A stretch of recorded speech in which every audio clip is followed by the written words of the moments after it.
for you. That will kupatsani moni habari nalo nonse mudzina lopambana la Mbuye wathu Yesu Khristu. Mbuye akudalitseni mochuluka komanso akupatseni zifundo ndi zisomo zochuluka mmoyo mwanu, asakumaneni tsogolo labwino pa moyo wanu.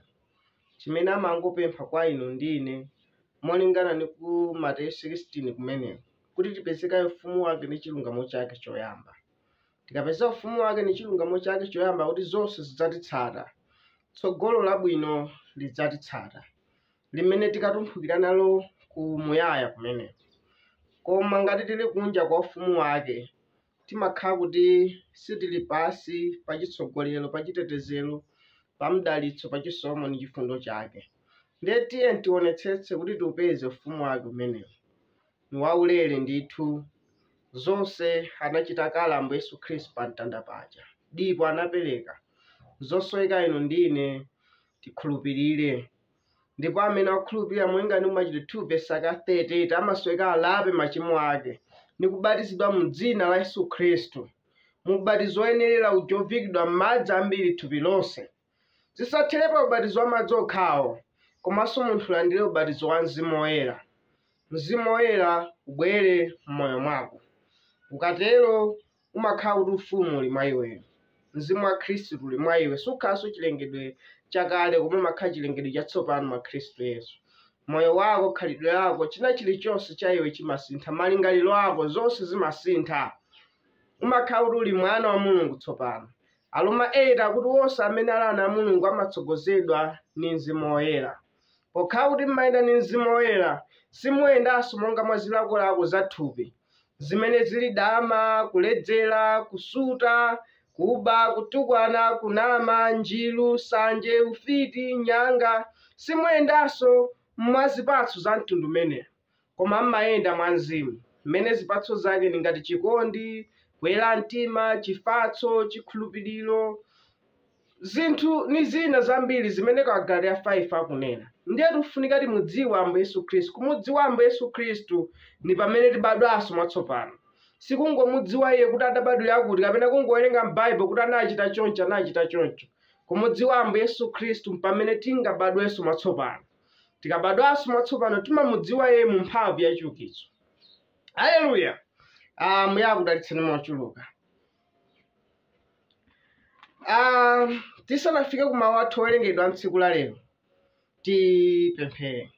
Atate wathu akumwamba, tikuyamikani tikuthokozani chifukwa cha nthawi ya mtengo wapatali mwakatipatsa ngati ino yakuti tikamve mawu anu. Mawu anu ndi moyo, ndipo mukuti munthu sadzakhala ndi moyo ndi mkate okha koma ndi mawu osochokera m'kamwa mwanu. Mulole pamene mawu amenewa akamveka kwa ife tikalandire ndi chikhulupiriro, tikasunge zimenezi ndi kuzichita, chifukwa pamenepo ndi pali moyo. Tidalitseni, tisamaleni, mene mu dzina la Ambuye Yesu Khristu pempha zonse m'chiyamiko. Amen. Ndiye mawu athu olengedwa achokera ku buku la Chivumbulutso. Lero timafuna tionepo nkhani ina yabwino yofunikira, imene ili ya chisindikizo cha Mulungu ndi chilemba cha chilombo. Haleluya. Ndiye tiona ku Chivumbulutso kumeneko, Chivumbulutso 14:9 kulekeza 11.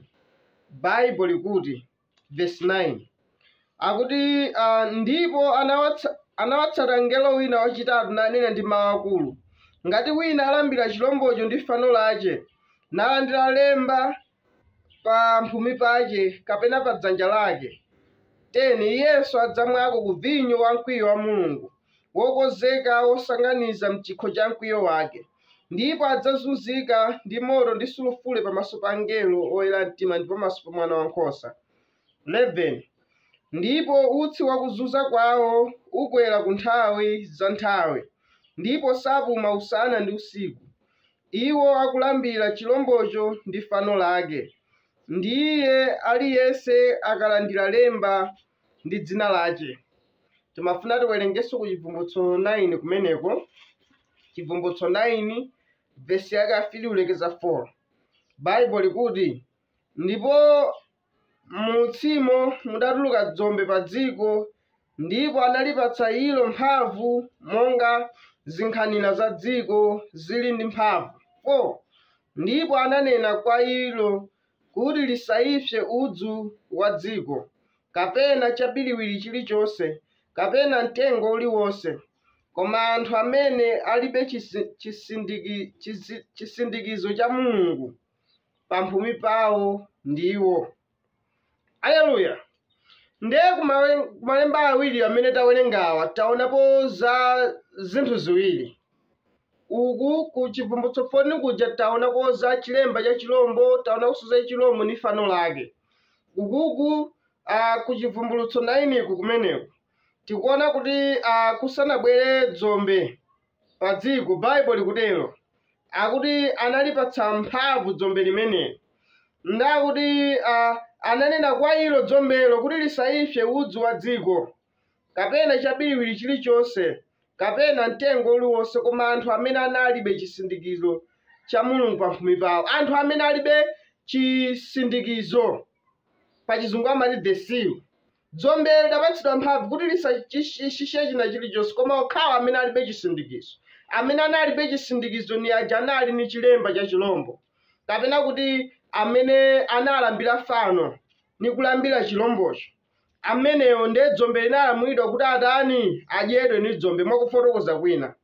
Tilimodzi ndiye nkhani imene ya chilemba cha chilombo, kapena kuti ya 666, ni nkhani imene ya chisindikizo cha Mzimu Woyera, ni phunziro lofunikira kwambiri zedi limene.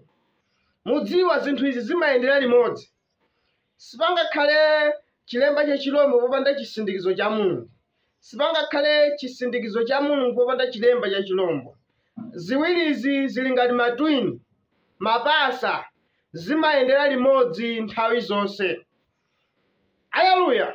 Ndiye lini phunziro lofunikira kwambiri zedi abwenzi, ndipo limene liziphunzitsidwa anthu azizidziwa, chifukwa Bible limakamba zakuti udzakhala 666, kudzakhala chilemba cha chilombo monga mmene nawerengera, komanso kudzakhala chisindikizo cha Mulungu monga mmene tawerengera.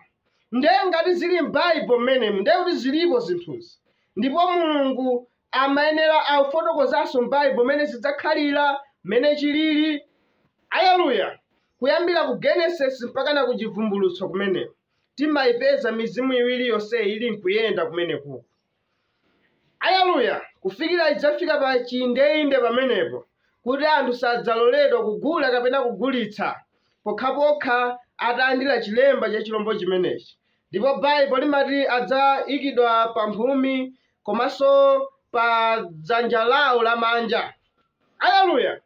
Ndiye pa phunziro limeneli la chilemba cha chilombo limeneli, aleluya, anthu ali ni kumvetsetsa kosiyanasiyana za chimene chilemba cha chilombo chili. Aleluya. Ndipo mibado yadutsapo anthu ali nkumvetsetsa kosiyanasiyana ndi malingaliro asiyanasiyana pa chimenechi kuti chilemba cha chilombo nchiyani. Aleluya.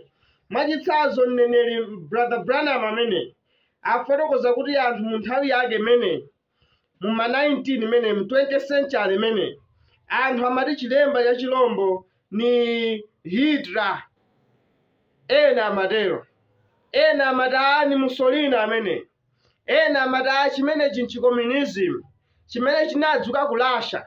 Anthu amati chilemba cha chilombo 666 ni chiti ni chimenechi. Aleluya. Ena amati anthu adzafunika adindidwe chidindo cha 666 pamphumi kumapeto kumene kumapeto kwa nthawi ya dziko lapansi. Akuti ena adzanthidwa pamphumi komanso adzatindidwa chidindo pa dzanja lawo lamanja 666. Kumvetsetsa kosiyanasiyana kumene anthu amatani amakhala nako. Aleluya. Ena amati ukamapemphera tsiku la Sunday osati Saturday ndiye kuti iweyo uli ni 666. Kukana upemphera Saturday akuti walandira 666 pamenepo. Ena amatero. Aleluya. Ena pompano pa matini cha COVID-19 chija, matenda aja mawerengera onse aja chi COVID-19 mpaka marutsa 666. Ena maidi omwewa amene amajambulidwa amalini 66 mpaka na ena amagana ndithu kujambula kumalawi kunoko amalini 66 imene munthawi yakamuzu imeneyo enaso amagana kulandira amapereka amati makhadi ameneyo anthawi imeneyo ena amati imene ni 66 musatenge ndekhala nkhani yachisokonezo ngati chimenechi kuti kodi chilemba cha chilombo ni chiyani. Haleluya. Ndipo nukhulupirira kuti zimenezi zinathe padzukanso zina patsogolopa ngati Ambuye Yesu Khristu achedwa kubwera azili ni 66 ndipo anthu amaopa zedi safuna atakhala nayo 66 imene chifukwa ni yoopsa. Haleluya. Tamva kuti mphotho ya amene analandira chilemba cha chilombo chimenechi, mphotho ya iwo amene anagwadira fano ni chilombo chimenechi, akuti iwowo anali ali nkuzuzidwa pamaso pa Mwana Wankhosa monga amene Bible taliwerengera. Haleluya. Anaponyedwa ku moto kumene anali kuzuzidwa. Ndiye mphotho ya iwo amene analandira chani chilemba cha chilombo chimenechi. Ndi anthu amafuna achithawe sachifuna. Haleluya. Amaopsa kudzabwera 66. Haleluya. Koma timafunika tidziwe kuti ni chiyani. Ndipo Bible limene alikhale ni yankho la chimene 66 ali lochokera ndithu kwa Mulungu kuti 66 ni iyi. Haleluya. Ndipo tikalidziwa kuti 66 ni tikachidziwa kuti chilemba cha chilombo nichi. Haleluya. Pamenepo tikhoza kuithawa 66.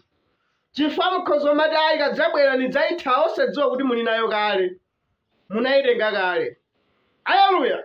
Ndiye timve chimene Mzimu Woyera atiuze chokhudzana ni nkhani imene ya 66 mogwirizana ni malemba. Haleluya. Likhale yankho lochokera mu Bible. Baba ndipindure, Baba ndipindure, oh Baba ndipindure, pandinona mata, Baba ndipindure, Baba ndipindure, oh Baba ndipindure, pandinona mata. Ndinoonana aivasina mwana akana mata kwa muri, oyo Sameri mumaoko ana makamupindura. Ndinoonana aivasina mwana akana mata kwa muri, oyo Sameri mumaoko ana makamupindura. Baba ndipindure, Baba ndipindure, iwo Baba ndipindure, pandinona mata. Baba ndipindure, Baba ndipindure, iwo Baba ndipindure, pandinona mata. Baba ndipindure, Baba ndipindure, iwo Baba ndipindure, pandinona mata. Baba ndipindure, Baba ndipindure, iwo Baba ndipindure, pandinona mata.